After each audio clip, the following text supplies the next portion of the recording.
Will you please pray with me? God, we ask that it is you we hear and feel in these words and in this place. Amen. How many of you remember your teenage years? Like how you acted as a teenager, maybe? Do you remember that? It's in those years that we do and say some of the most immature and regretful things, right? I can recall one time getting so upset with my parents, probably over something really stupid. I don't really remember why. But I raised my hand to my father and I gave him the one-fingered salute. What a terrible thing to do. And as I'm sure you know, or you could probably guess, it did not go over very well. My dad looked both saddened and enraged, and he just shook his head and told me to go to my room. I stormed all the way up the stairs and down the hall. I slammed my door. I threw myself on my bed, and I waited, and I waited, and I waited for my punishment. Eventually, I heard footsteps coming down the hall and a slight knocking on my door. I didn't even say a word. I think I just grunted. And my father came in. He sat down next to me. And he gave me a hug. Then he chuckled a bit, and he asked if I was ready to talk. I mean, talk after that?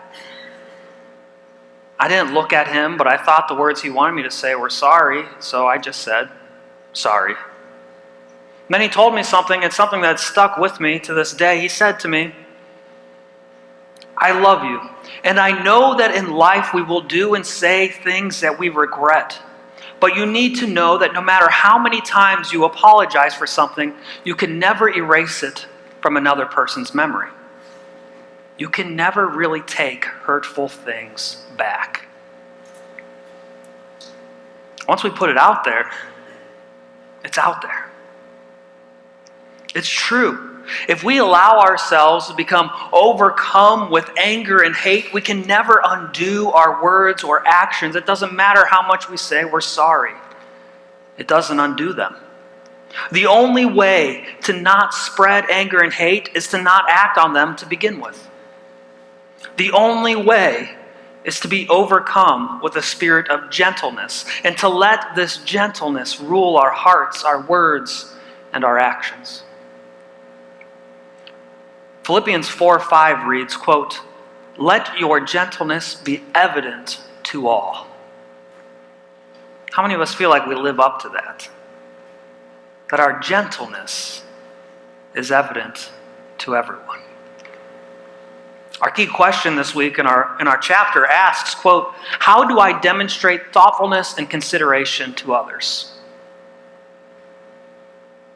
In our scripture reading, we know that Jesus knows what Peter is about to do. He knows that Peter, one of his closest followers, one of his best friends, is about to turn his back on him. Peter will be given the chance to defend Jesus. But instead of gently defending Jesus, what does Peter do? He denies, denies, denies. Now, how would you feel if you were in Jesus' sandals? Probably pretty angry, right? I mean, one of your best friends had the chance to defend you, and they just turned their back. Probably not very grateful for that friendship. Probably he feels betrayed. Peter is his family.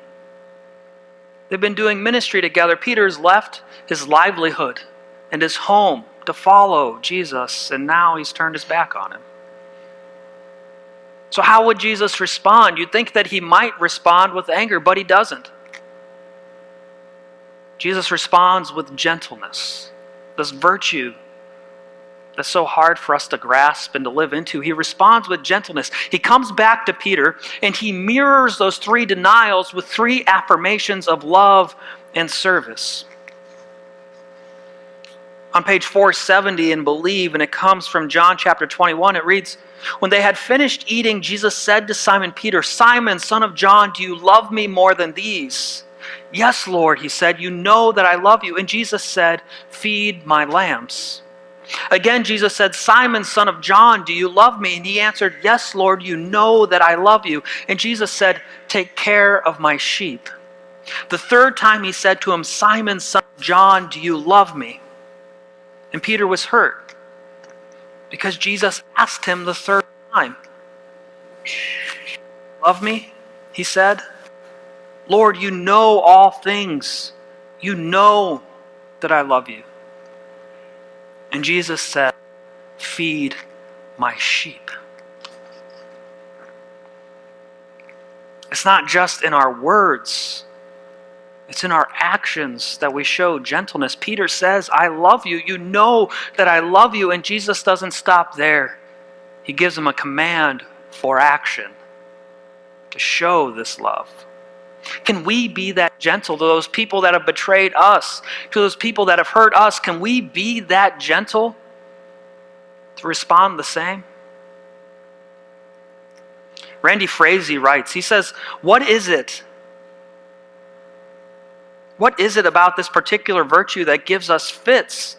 As a society and even in the church, why are we so uptight, tense, stressed out?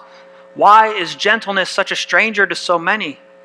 A greater question to ask is this: if Christ is present in our lives, why aren't Christians markedly gentler than those who do not follow the gentle healer? If Christ is present in our lives, how many people believe that Christ is present in their life? If Christ is present in our lives, why aren't we markedly gentler than those who do not follow the gentle healer? As we open the Bible, we find insight into how we can become more like Jesus for the sake of those God has placed in our lives. Which gets us to our key idea, which is up on the board. It says, I am thoughtful, considerate, and calm in my dealings with others. Can we claim that statement, that we are thoughtful, considerate, and calm in our dealings with others? Maybe sometimes. When Paul used the word gentleness in our key verse, which was the Philippians 4:5 I read earlier, he selected this Greek word here, epikeia. This word connotes, its definition is something about like a thoughtful, considerate outlook.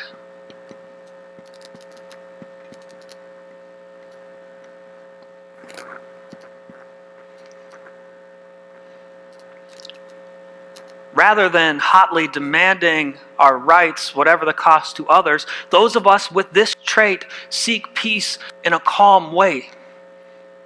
We have a thoughtful and considerate outlook, a decent outlook. So that's the word that's used in Philippians 4:5, but there's a different one that's found in Galatians 5:22 when there's all the gifts of the Spirit. A different Greek word is used, and that's this, prautes. Now, when Paul used this word, in that day, this word was linked to a medical word that carried the idea of a mild medication.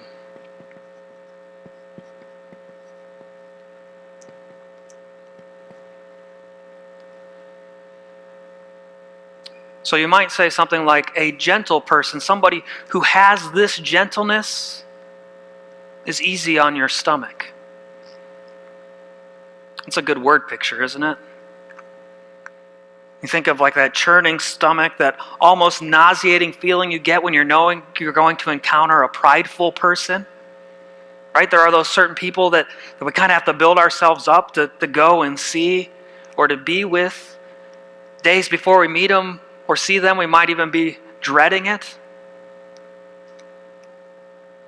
You know, you can think of that feeling about when you're going to encounter a prideful person who, while they may be right much of the time, they dispense doses of medicine that are too rough on you. And we might be doing the same to others. But somebody who is gentle is like a mild medication.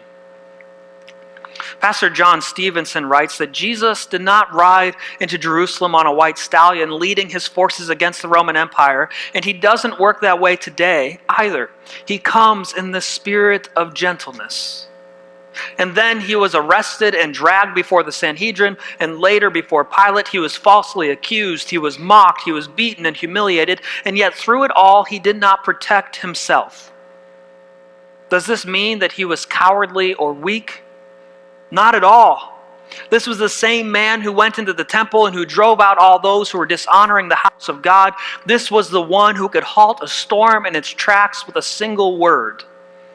This is gentleness. Never mistake gentleness with weakness. Gentleness stands up boldly to defend the cause of the Lord, but it suffers in silence when the attack is against self. That is because gentleness is more concerned with the welfare of others than it is with the welfare of self. That's so relevant to the current events that are happening in our own country.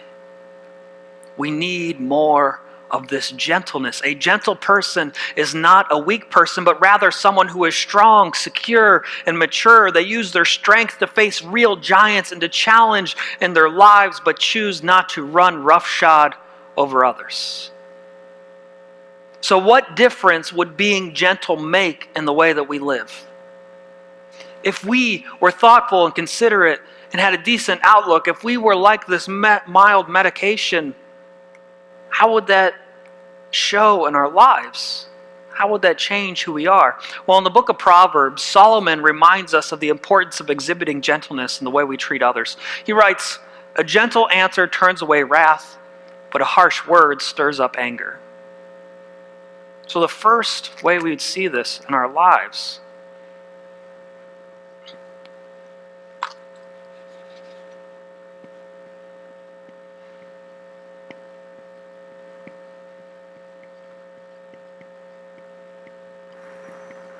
is we'd be able to say that we are thoughtful. That we take the time to assess the situation and to get the whole story. That we don't move through life like a bull in china shop, but we care about people along the way. We try not to take things for granted. We find ourselves often asking the question, how are you doing? We want to be known for doing little things behind the scenes to encourage people. If we were gentle, we would say that we are thoughtful. We would also say that we are considerate.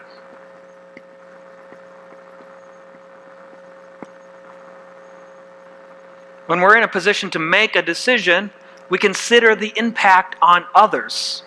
We seek their input before we pull the trigger. We do our best to put ourselves in the other person's shoes. We study the people that God has put in our lives to discover what energizes them, what sets them off, and what buttons not to push. You don't learn them so that you can push them. You learn them so you can stay away from them. If we are gentle, we can say that we are considerate. If we are gentle, we can say that we are calm. While we all will have moments when passion and aggression are right and necessary, there is a strength in our convictions when we hold them in quiet confidence. A calm parent is more effective than a raging lunatic. If my dad had barged into that room and screamed and yelled, I probably wouldn't have held back the next time I was angry. When approached by a rough-heated individual, we resist the temptation to meet fire with fire and walk away if necessary to diffuse the situation, because it's easy to become harsh, impatient, and arrogant when we're too busy and stressed. We seek to live lives where we take time to breathe and to pace ourselves. I read a story about a young man who came into a worship service at another church. And he was wearing all of his leathers and chains, and his hair was spiked and blue, and he wore black eyeliner, and he had a ring in his lip. And if you were there, you could just tell what everybody was thinking as he strolled up the aisle and sat up front. They probably already thought he was weird for sitting up front. They were thinking things like, this kid must be a rebellious teenager who's probably hooked on alcohol or drugs. He probably has a criminal record. He probably uses filthy language, but little did they know that this was someone in costume. He was the guest speaker for that day. And they asked him, the pastors asked him to come in dressed that way, to go along with a sermon on showing favoritism. Now, it may be sad, and we know that it's wrong, but people do judge us based on our appearance, right? And what we're wearing. But that's not how God judges. God judges us on the way that we dress spiritually.